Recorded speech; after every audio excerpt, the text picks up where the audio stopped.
Hello नमस्ते म कृष्ण ढकाल स्वागत छ तपाईलाई मेरो च्यानल केयर सफ्ट नेटवर्कमा। आज मैले तपाईलाई फेरि कन्स्ट्रक्सन सम्बन्धी जिज्ञासाले लिएर उपस्थित भएको छु। धेरै जना चाहिँ के अन्यलमा पर्नु भएको छ भने पीपीएम को सर्भर लास्ट आवरमा गएर चाहिँ ह्याङ हुन्छ र सबमिट गर्न पाइदैन। त्यस्तो हकमा के हुन्छ र सबमिट गरिसकेको छु तर लास्ट आवरमा गएर म्याथ थप भएको हुन्छ सर, त्यस्तोमा ठेक्का इनभ्यालिड गरिदियो, किन यस्तो समस्या आएको हो, के हो यसको प्रब्लम भनेर भन्नुभएको थियो हैन। त्यसले गर्दा मैले चाहिँ धेरै जनाको जिज्ञासालाई सम्बोधन होस् भनेर आजको भिडियो बनाएको छु। भिडियो अन्तिमसम्म हेर्दिनु होला, हेरिसकेपछि आफ्नो प्रतिक्रिया दिन नबिर्सिनु होला। नर्मली के चाहिँ छ भने पीपीएम को सर्भरमा एकैचोटि धेरै लोड पर्यो भने कहिले सिस्टम प्रब्लम हुन सक्छ, भने सिस्टम ह्याङ हुन सक्छ, जाम हुन सक्छ। त्यसले गर्दा सिस्टम सर्भर चल्दैन।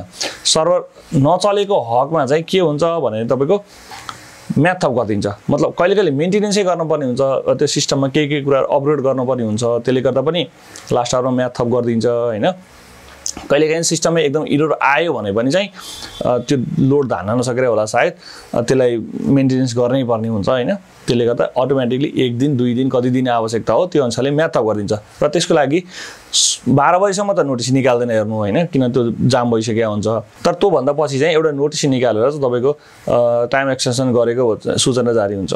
र केही साथीहरुको चाहिँ के कुरा आयो भने चाहिँ 2 दिन, जस्तै आज लास्ट हो भने चाहिँ 2 दिन 1 दिन 2 दिन पहिले टेन्डर बिड गरिसक्नु भएको हुँदो रहेछ हैन।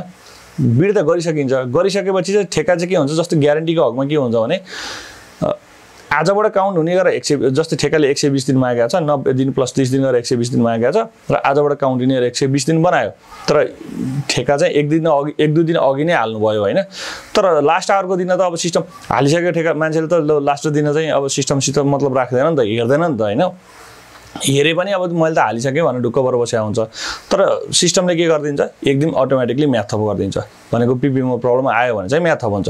म्याथ थप भइसकेपछि के हो, त्यो ठेक्का चाहिँ भोलिको डेटमा हाल्न पर्ने भयो। भोलिको डेटमा हाल्न पर्ने भइसकेपछि तपाईले अघिल्लो दिनबाट 120 दिन बनाउनुहुन्छ, भोलिबाट हाल्दाखेरि त तपाईको के हुनु पर्यो, फेरि भोलिबाट 120 दिन पुराउनु पर्यो।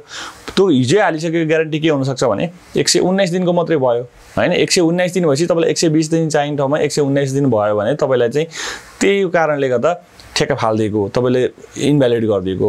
यो चाहिँ बुझ्नु होला, ख्याल गर्नु होला। त्यसले गर्दा कुनै पनि ठेक्का तपाईले बिट गरेछु, म अघिल्लो दिन बिट गरेछु भने चाहिँ ढुक्क भएर नबस्नु।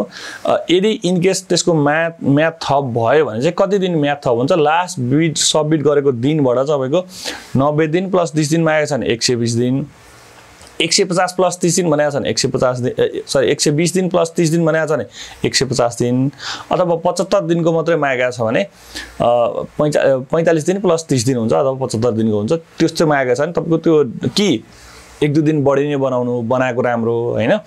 1 दिन बढी बनाउँदिन त एकदम टाइटली बनाउँछु भन्नुहुन्छ भने चाहिँ तपाईको लास्ट दिन तपाईको टाइम एक्सटेन्सन भइदियो, पीपीएम को सर्भरले गर्दा प्रब्लम भइदियो भने चाहिँ त्यसलाई तपाईले फेरि ग्यारेन्टी सचाउनु पर्ने हुन्छ। अरु कुरा जस्ता तस्तै रह्यो हैन, तर ग्यारेन्टी चाहिँ तपाईले थप्नु पर्ने हुन सक्छ।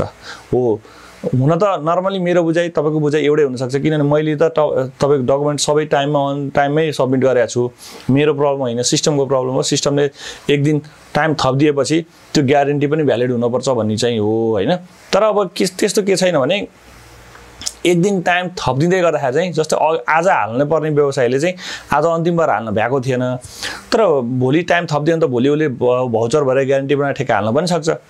भनेको त उसले त टाइम एक्सटेन्सन पायो नि त। त्यसले पायो भने चाहिँ तपाईले पनि त्यो अनुसारले जानुपर्ने हुन सक्छ के, किन तपाईलाई पनि त अब हो नि त्यो अप्सन भनेको हैन। तपाईले यदि नभ्याउनु रहेछ भने त तपाईले भोलि थप्दियो भने त भोलि त पाउनुहुन्छ।